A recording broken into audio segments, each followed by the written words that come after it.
What's up everybody, welcome into this week's video. Still near Munich, but doing some fun little trips outside of it. So we're in a beautiful little town called Garmisch Partenkirchen. Hour and a half, 2 hour train ride outside of Munich up into the Alps. And it's known for being particularly beautiful, a mountain retreat. It's kind of a resort town in the winter, super green right now in the summer. There's flowers blooming everywhere, as colorful as can be. From Utah, it's kind of crazy to believe we only get flowers really in spring. They're known for a few different things. It's really close to the Zugspitze, the tallest mountain in Germany. So we're gonna see if we can get on that tomorrow, as well as visit the Eibsee, which some people call the Caribbean of Europe. Traditionally, Garmisch Partenkirchen was two separate little villages, the village of Garmisch and the village of Partenkirchen, separated by a little stream. And then eventually they just kind of grew and grew until they kind of, morphed into one. It is now one of the best spots in Bavaria to come hang out. But tonight we're gonna check out the villages of Garmisch and Partenkirchen and show you what it's all about. So let's start exploring Partenkirchen. So Partenkirchen is on the kind of the northwestern side of the town. When you first get up to there, the big thing is the historic Ludwig Street. And we're gonna go explore that in a minute, see what that's all about. But as soon as you get to it, there's this St. Bartholomew's Chapel. It's this tiny little orange chapel that was erected near a cemetery for plague victims back in the day. It was consecrated in 1673, which makes it the oldest chapel in existence. It's got these beautiful paintings on the outside. It's pretty well preserved. And it's right in front of what now is like a little park area. They have this beautiful fountain on the inside. On the far edge, there's kind of a war veterans memorial. You can walk along it and see a statue that's kind of cool. And then they have this list of all of these people that I assume are from Partenkirchen and maybe Garmisch as well, that were fallen soldiers in World War I, World War II. There's different names and dates. They usually have the places that they died as well. You can see some of them say Rusland or Frankreich, Russia, France, Germany, Austria, different places. So it's a fascinating, quiet little spot to be.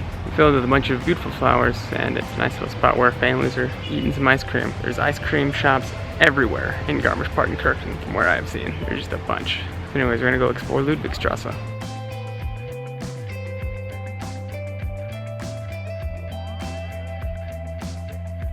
We're here on historic Ludwigstrasse. The internet says it's street to strut down. It's kind of a fun little saying, I guess. Known for being super artistic. On all the walls there's paintings of the things that people used to do there, or they still do, so kind of like the professions of the homeowners. Everything from farmers to seamstresses and things like that. Then of course once you get to kind of the midpoint of the street, you get to this chapel. It's big, it's beautiful, it's grand. There's some cool little kind of rock features and stuff around. There's lots of little restaurants and Bavarian flags hanging everywhere, so it definitely fits the old town ambiance feelings. But I think street to strut down is a very good description. It's fun just to kind of walk down and see the old town feeling.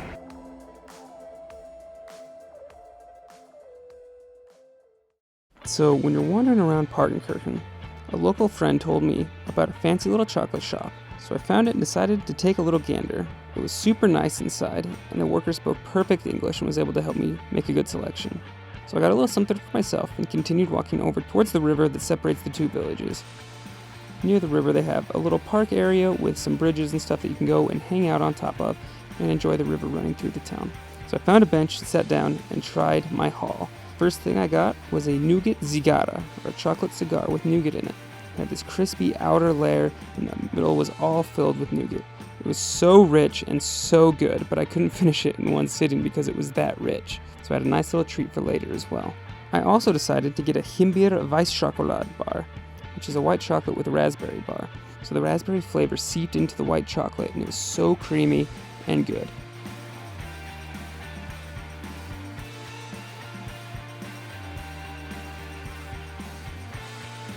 Alright, made it over into the Garmisch area. It starts off and it's pretty commercial, and it's kind of like new and trendy and a bit of an outdoor mall kind of feel, but also mixed in with some of the old charm with paintings and stuff. And then you keep walking and the street is enclosed and becomes only for walking, and you can continue to walk down and it gets a bit more and more traditional. All kinds of restaurants and stuff open along the walking paths, so you can find whatever you're looking for. Easy to hang out, nice little relaxing stop in after you've spent your day hiking around or doing whatever.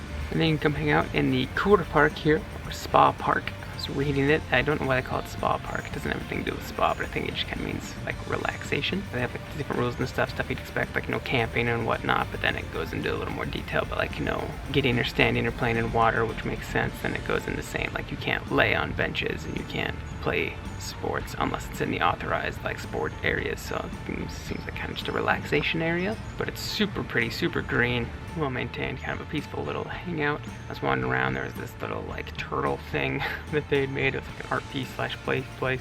And then there was this little amphitheater that I came across and decided to sit down in and entertain you all. Are you not entertained? Are you not entertained? You're probably not. So you've seen Garmisch Partenkirchen.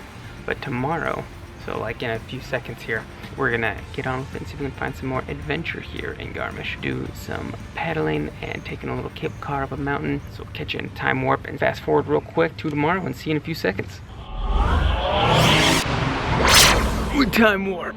Whoa, okay. When you're in Garmisch, you can go near the train station to see signs pointing towards the Zugspitze, and you can go over and it's this big black building where you can order your tickets and stuff that can take you there. You can walk all the way over here. Google said it was about an hour and a half or so, or you can go and get on this cog train, they call it, but it'll take you all the way here to the Eibsee station, and then from here you can get on a tram that'll take you up to the Zugspitze, or you can go walk around the Eibsee. So we're gonna hop on the tram first and go get on top of the Zugspitze. I am a little disappointed at the cost though. To get the cog train here and back and the Zugspitze up and down, it's 63 euros. Either way, we're gonna get up there, see the views, experience it all. It's gonna be fun. So let's go hop on a tram, huh?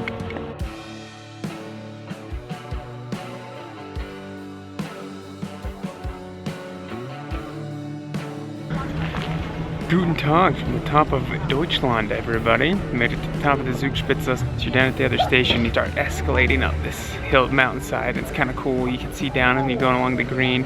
And it starts to get pretty high. It gets pretty high. It starts to get a little freaky. And then there's a point where like you look out and you can't see the rope anymore. And it just goes up and it just looks like it ends. It just gets a little bit steeper and steeper, descending into this mist, this cloudy fog. Very ominous. And I'm not gonna lie, it's a little eerie. But then you get up here and they've got a whole little station. I believe part of it is shared with Austria.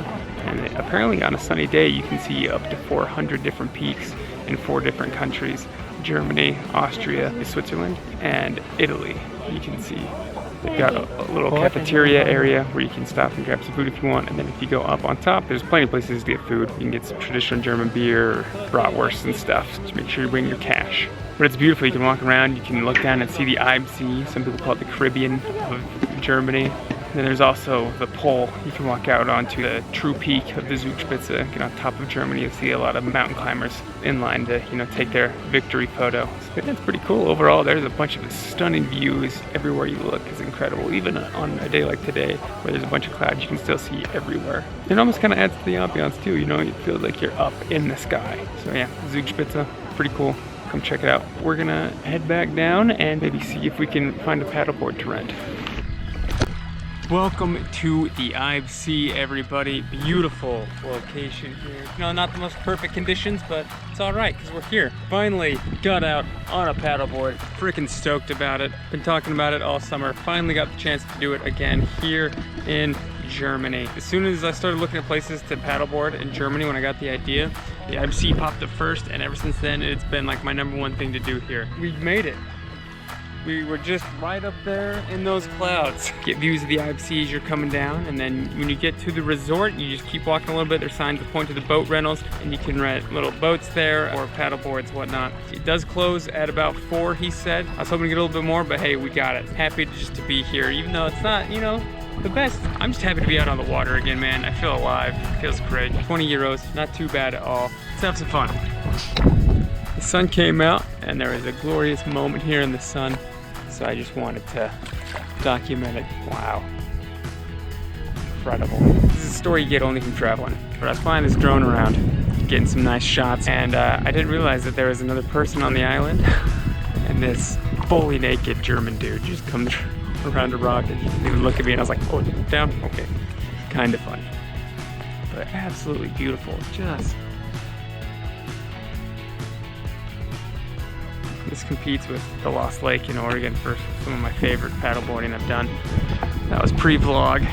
Maybe I should piece together a little patchwork summary of my trip to Oregon. Would you guys like that? Comment down below if you guys would like a patched together vlog of Oregon, because I kind of vlogged it, but just on Instagram stories. So let me know if that's something y'all would watch, featuring kiteboarding and paddleboarding spots in Oregon. We're gonna get paddling again. And out in the middle of the lake, notice there's birds standing, water got lighter. There's like this little rock, like atoll kind of thing. It's super rocky, and I have baby feet. I wasn't kidding when I said sometimes people call this the Caribbean of Europe. But I mean, look at that blue water, dude. I've never seen water that blue before. Water's not as cold as I anticipated. Since a few minutes ago I was touching, you know, snow on top of the mountain. I mean, I know there's probably like 1,000-meter difference, but back when I was planning this trip, one of my friends named Claire asked me, so what all are you planning on doing? And I told her I was really excited about this place and I wanted to paddleboard it. She's like, don't freeze to death, basically. So I was like, it's fine, it's not that bad. It'll be summer, right? Yeah, it's not super hot today, but we might test it out just to see if we can prove her wrong or right. We'll go test her theory now. So I found the perfect spot to just jump in and hopefully dry off. Hopefully it doesn't get cloudy again. Here we go.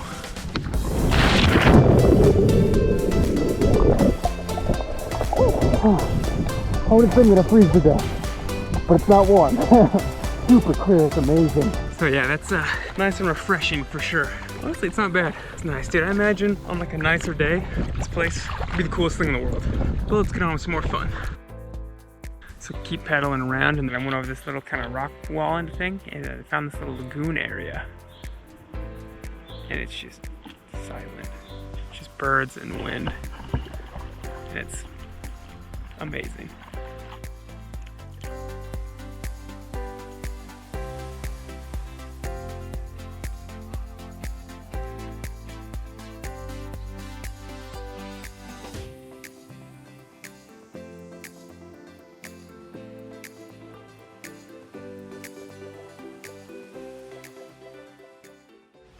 Alright guys, thanks for tuning in today. We made it back on the train back to Garmisch. So I hope you enjoyed walking around Garmisch and Partenkirchen with me, exploring the Zugspitze and the Eibsee, one of the coolest places I've ever paddleboarded. I super enjoyed that. That was a lot of fun. But today was an expensive day. Otherwise I would go out and get some dinner and show you some more food, but I feel like I've shown you some good German food already in some of the other videos, so make sure you check those out. I'll put them kind of up in here for you. At the end of the video, make sure you watch one of those if you're interested. And if you guys are interested in any of the paddleboards that I use when I'm at home normally, or any of the hiking gear that I use, the cameras I use, I've got Amazon links down in the description below, so make sure you check that out. Make sure you click subscribe, hang out with us the rest of the summer and see what's going on. We're heading to Hungary next, so that should be pretty fun. And go check out Budapest, so we'll see what we get up to, and we'll be back to Germany. We're gonna go check out Berlin and stuff too, so if you want to see more of that, make sure you click subscribe, come hang out. So this one, since it was kind of fun out in the country, I thought I should go to some of the good country people I know, Beth and Nick, Nielsen. You guys are awesome, some of my favorite people. I love seeing you guys. Thank you so much for your graduation donations, supporting the channel. I really appreciate it. This video is dedicated to you guys. Thank you so much. Remember, the world is yours. Your dreams are out there waiting for you to go chase them. Even if the conditions aren't perfect, you can still have a fun day paddling. You can still do whatever dream it is that you have. Get out there and do it, and go create the world.